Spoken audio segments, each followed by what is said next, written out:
Hello, dear friends. What a blessing to be here with you today and always. Welcome. We are ensuring that everything is working. We're here together. My name is Shane Martin. I'm from the Spirit Society of Richmond in Richmond, state of Virginia, in the United States of America. Welcome. Here we are with another program of the Spiritist magazine. So today we'll be talking about mediumship and you. In the Medium's book, Kardec tells us that we are all mediums.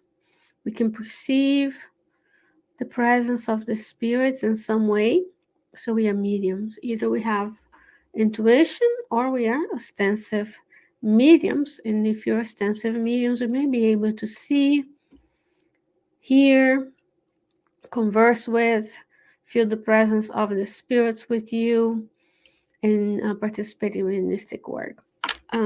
If you're not an ostensive medium, you may be an intuitive medium, meaning you feel the presence of the spirits or perceive them, and sometimes you will even partake, or they will partake in our activities for our mediumship. And that's what this article is all about today. We're all mediums. We want to make sure that we use our mediumship, our abilities to the best that we can.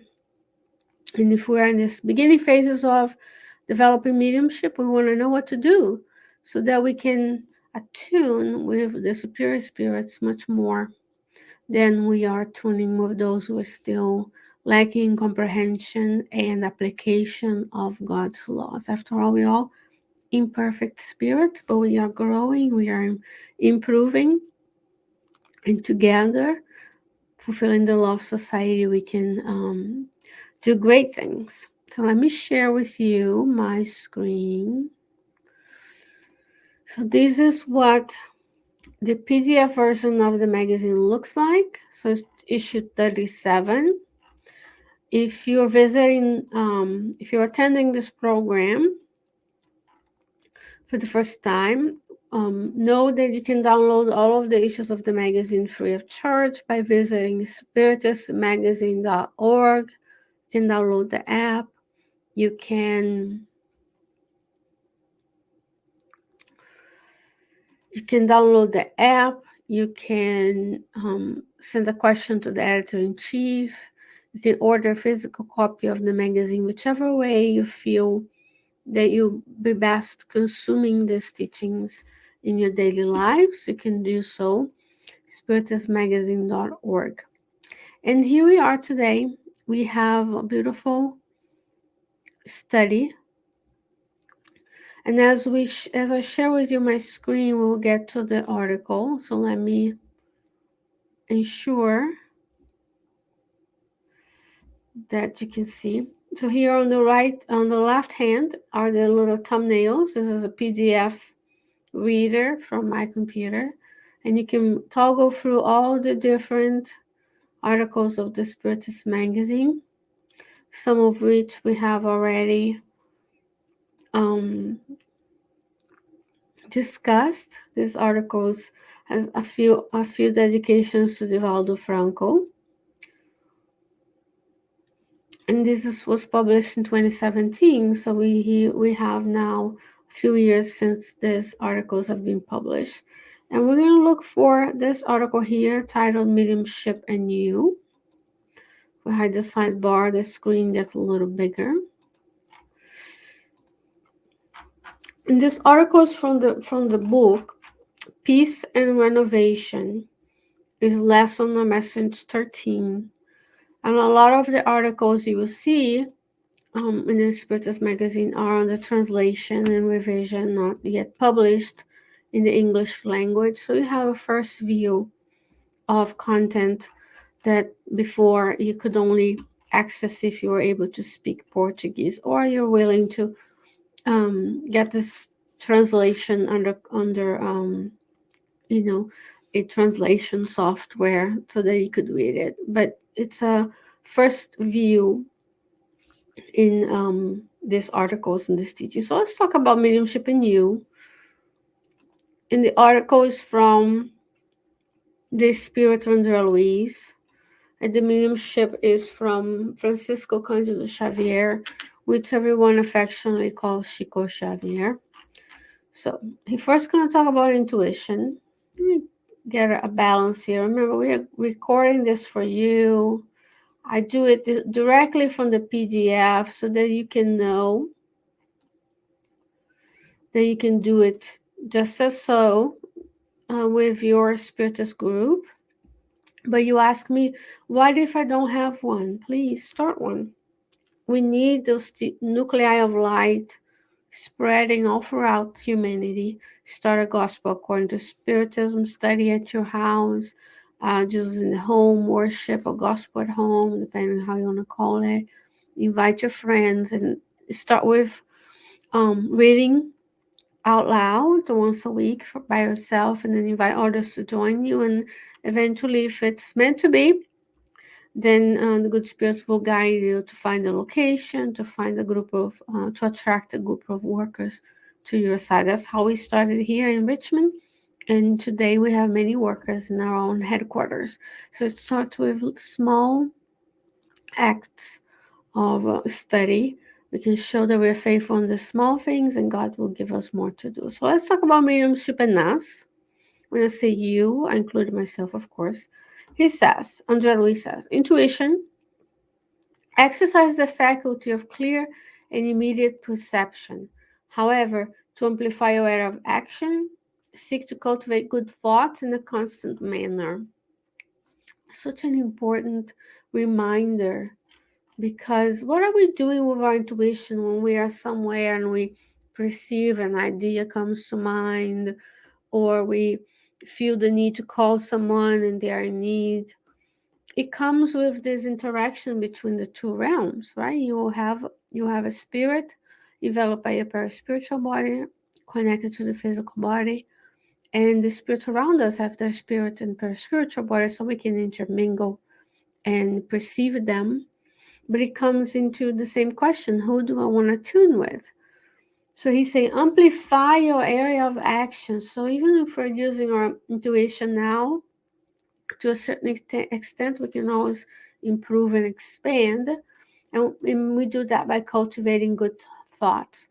When I see someone, when I look at a situation, do I look always on what's missing, what's wrong, or do I go and focus on what's good, the potential for activity that we can do together? That's when we cultivate good thoughts, to think good things about people. We ask that good things happen to them, and so on and so forth. Clairvoyance, which is the ability to see spirits.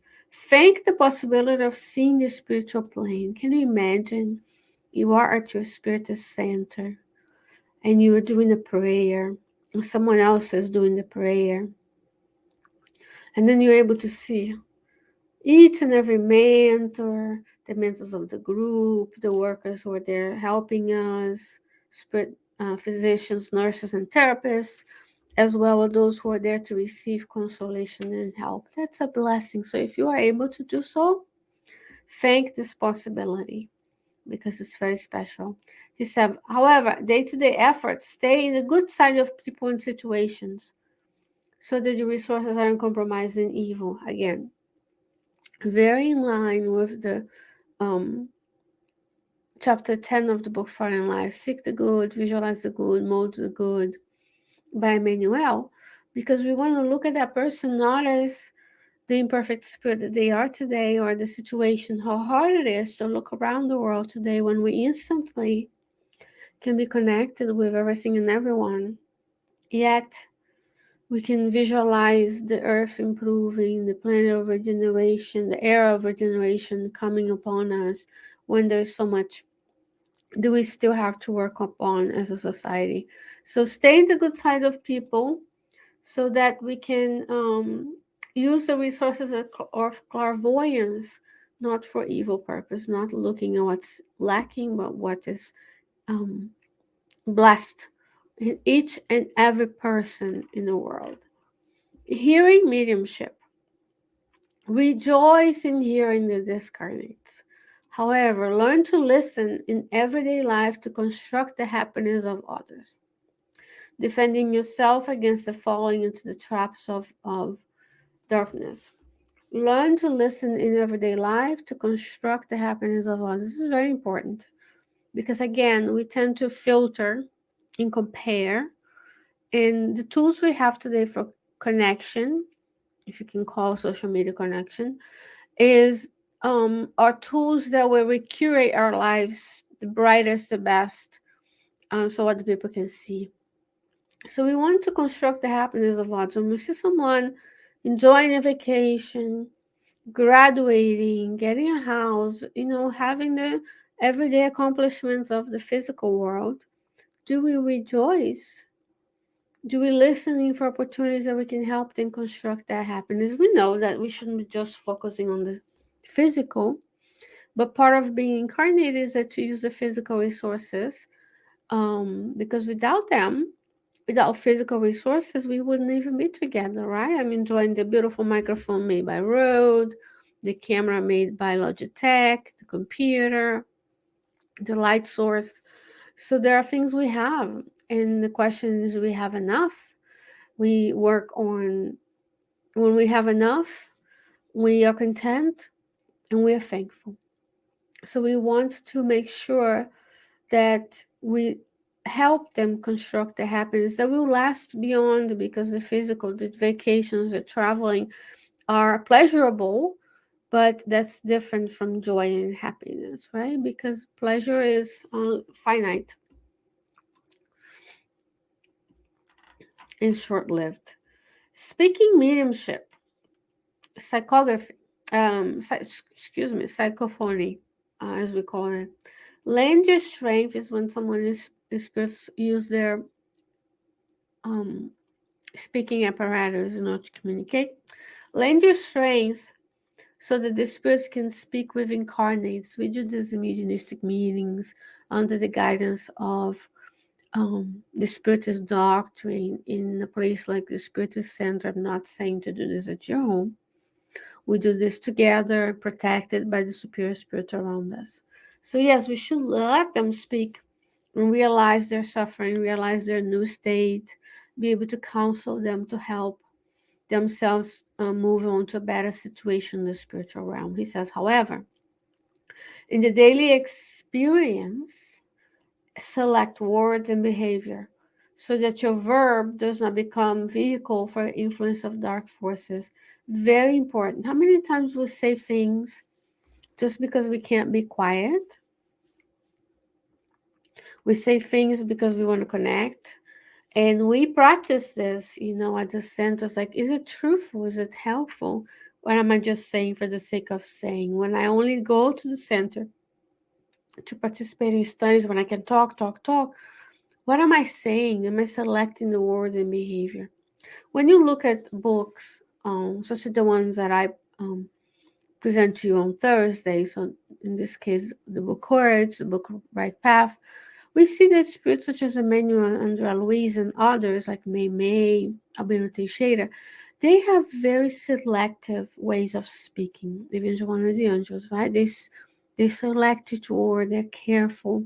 If you want a true example of how to, so it's not very open, I can recommend to you the book Jesus in the Home by Neil Lucio. The book Jesus in the Home shows instances of Jesus spent with his apostles and their companions, their families in Peter's house.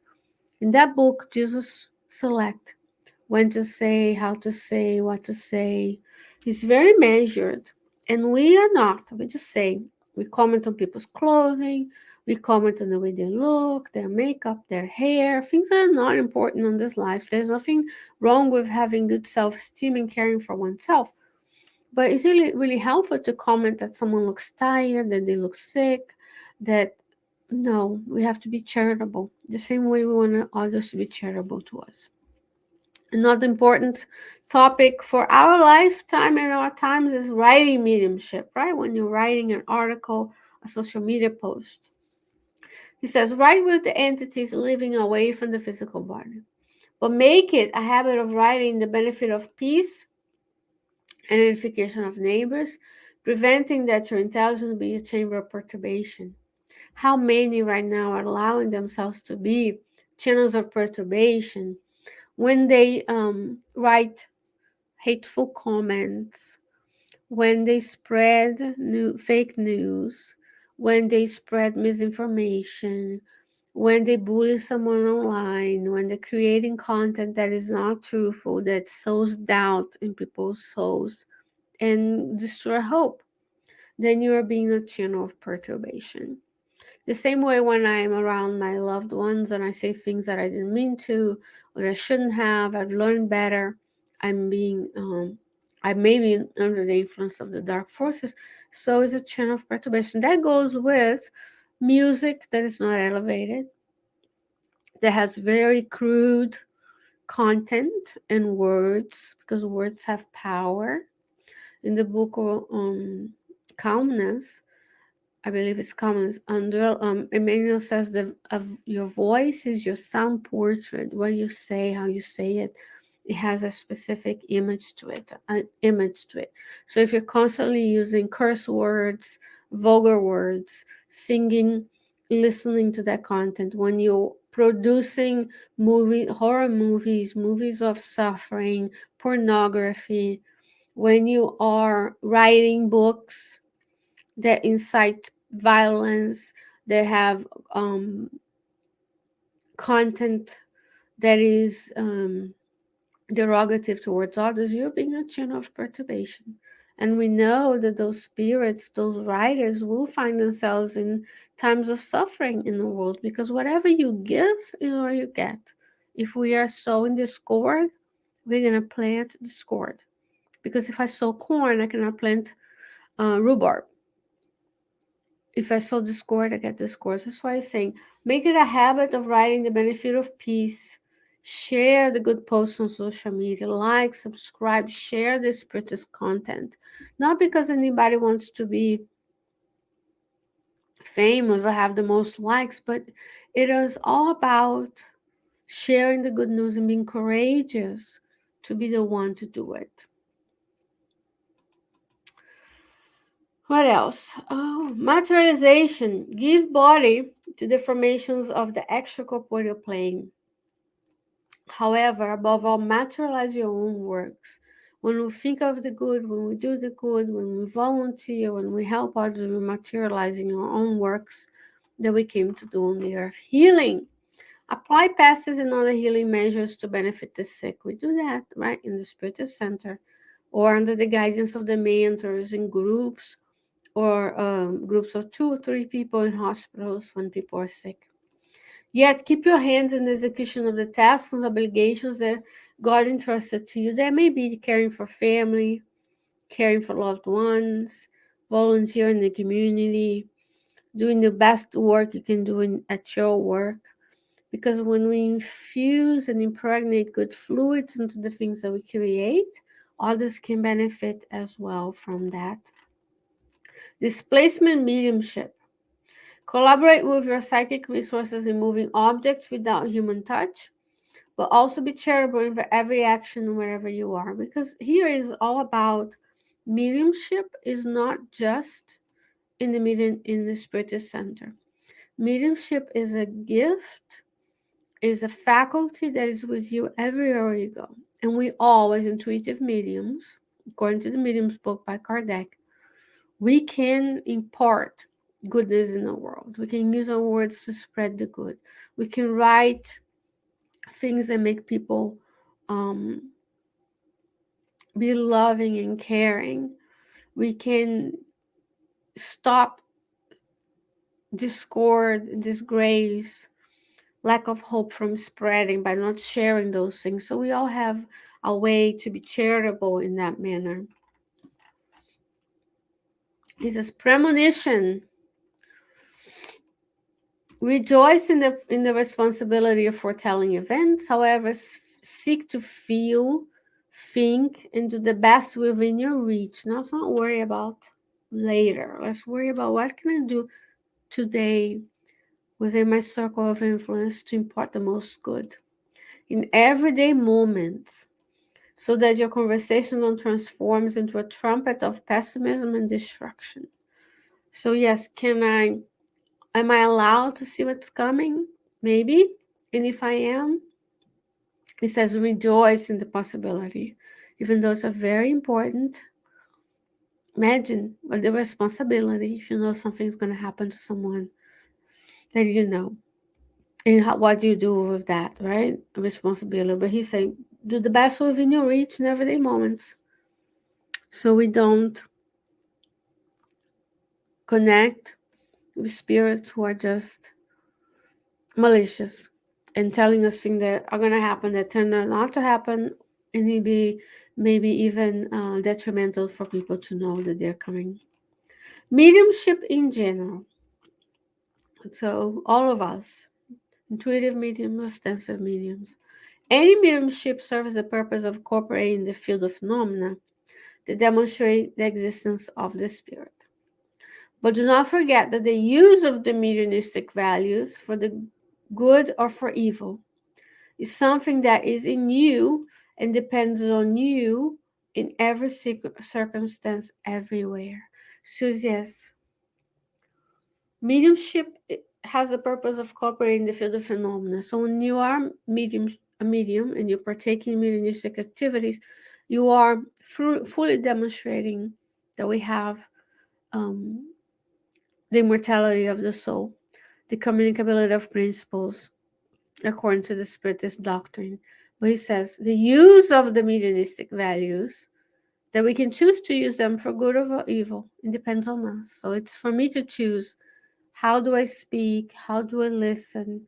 How do I interact on the co-creation with God and goodness in this world? Because the world needs you and I to be courageous, to be mindful, to be good, to be caring and kind to everyone and everything around us. What a blessing, friends. I'm going to leave here. Mediumship and You, chapter, chapter 13 from the book Peace and Renovation by the Spirit Angel Luiz, through the mediumship of Francisco Cândido Xavier. And God willing, I'll be back with you next week with another Spiritist magazine program from the Spirit Society of Richmond in collaboration with Kardec Radio. But until then, stay well, stay safe, and I'll see you soon. Bye-bye.